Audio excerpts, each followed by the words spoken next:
है कि अगर मैं आती हूँ तो अपने क्षेत्र को बेहतर तरीके से, अपने विधानसभा को बेहतर तरीके से आगे की ओर लेकर जाऊँगी। मैं अपने समाज से एक प्रतिनिधि के रूप में भी अपने आप को यहाँ रिप्रेजेंट कर रही हूँ और मेरा जो विधानसभा क्षेत्र है वो वैसे बहुत क्षेत्र है, मेरे समाज का बहुत बड़ा उसमें अहम योगदान है। कोशिश करूँगी कि अपने समाज की महिला, अपने क्षेत्र की महिलाओं को आगे लाने की कोशिश करूंगी, उनके विकास के लिए काम करूंगी, गरीब, अति पिछड़ा, दलित, महादलित महिलाओं के लिए काम करूंगी, उनके विकास के लिए काम करूंगी। क्षेत्र में जो मूलभूत समस्याएं हैं उनका मैं समाधान करूंगी। अभी जल जमाव है, इंक्रोचमेंट है, ये सारी जो समस्याएं हैं आम जनता जिससे प्रभावित होती है। इस वक्त हम मौजूद हैं पटना में, हमारी चुनावी यात्रा चल रही है, हम लोगों के बीच में जा रहे हैं और जो प्रत्याशी हैं उनसे भी बातचीत कर रहे हैं कि आखिर वो किस विजन के साथ आगे बढ़ना चाहते हैं और अपने क्षेत्र के लिए क्या कुछ काम करना चाहते हैं। जिस तरीके से जनता ये भी कह रही है कि बदलाव चाहिए और फिर कुछ लोग ऐसे भी मिल रहे हैं जो कह रहे हैं कि नीतीश सरकार पर एक बार फिर से भरोसा करेंगे। इस वक्त हमसे बातचीत करने के लिए मौजूद हैं रेखा कुमारी गुप्ता जी, हमसे बातचीत करेंगे जो साहू समाज के एक बड़े वर्ग को रिप्रेजेंट करती हैं। उप महापौर का पटना का चुनाव भी ये लड़ चुकी हैं और अच्छे खासे वोट भी हासिल करी थी। हम इसे जानने की कोशिश करेंगे कि आखिर जो बांकीपुर विधानसभा है जहां से ये दावेदारी कर रही हैं, क्या माहौल है, जिस तरीके से वोट अधिकार यात्रा भी निकली है उसके बाद क्या बिहार का माहौल बदला या नहीं। सबसे पहले स्वागत है आपका रेखा कुमारी जी।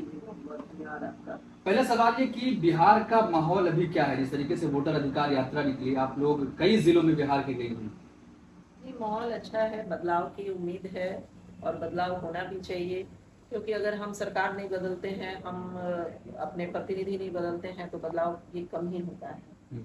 और जहाँ तक मेरे क्षेत्र की बात है तो पिछले कई वर्षों से जो हमारे क्षेत्र के लीडर हैं वो बनते आ रहे हैं, तो ऐसे में क्षेत्र का विकास रुका हुआ है।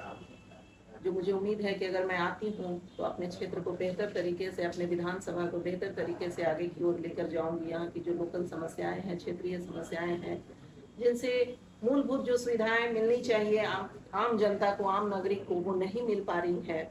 ऐसे में मुझे लगता है कि मेरे आने से मैं अपने क्षेत्र का विकास बेहतर तरीके से कर पाऊंगी और लोगों से जुड़ पाऊंगी, लोगों की समस्याओं का समाधान कर पाऊंगी, ऐसा मुझे लगता है। पटना डिप्टी मेयर का आपने चुनाव भी लड़ा और खासा वोट आपको वहां पर मिला, तो साहू समाज से किस तरीके से आपको सपोर्ट मिल रहा है?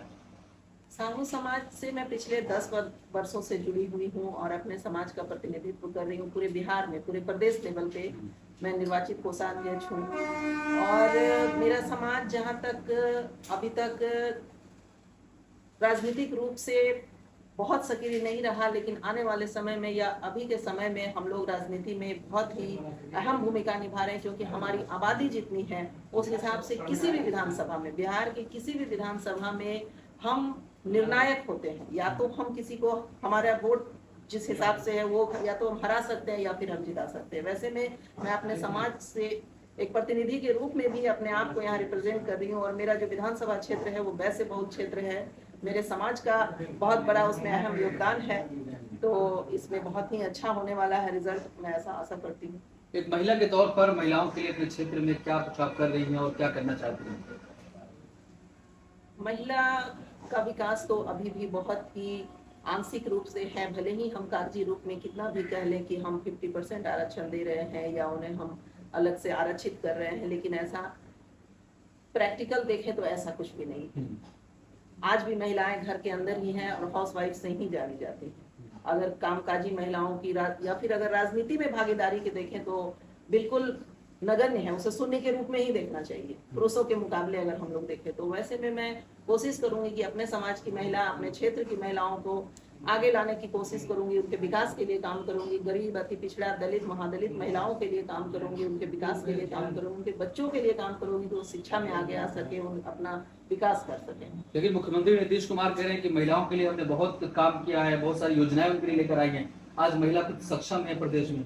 तो अगर आप योजना सिर्फ कागज पे रखेंगे तो उससे महिलाओं का विकास कैसे होगा? उसे आप सामने लाए, वैसी महिलाओं को लाएं जो उसको जोड़ सके, अपने से आपकी योजनाओं को उन तक पहुंचा सके। तो ऐसे में बहुत जरूरी हो जाता है कि ऐसी महिलाएं आगे आए, हम जैसी महिलाएं आगे आए जो उनको जोड़ सके, उन्हें योजनाओं का समुचित लाभ मिल सके। तो फिर क्या अपने क्षेत्र में ऐसा बदलाव करना चाह रही हैं? क्षेत्र में जो मूलभूत समस्याएं हैं उनका मैं समाधान करूंगी।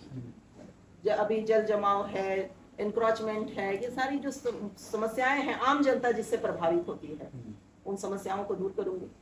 अच्छा, जिस तरीके से वोटर अधिकार यात्रा आप लोग की निकली, कहा गया कि वोटों की चोरी हो रही है, लेकिन भाजपा के लिए वोटों की चोरी कहीं हो ही नहीं रही है। अगर ऐसा हो रहा है तो इसमें चुनाव आयोग की भूमिका बहुत ही अहम होती है।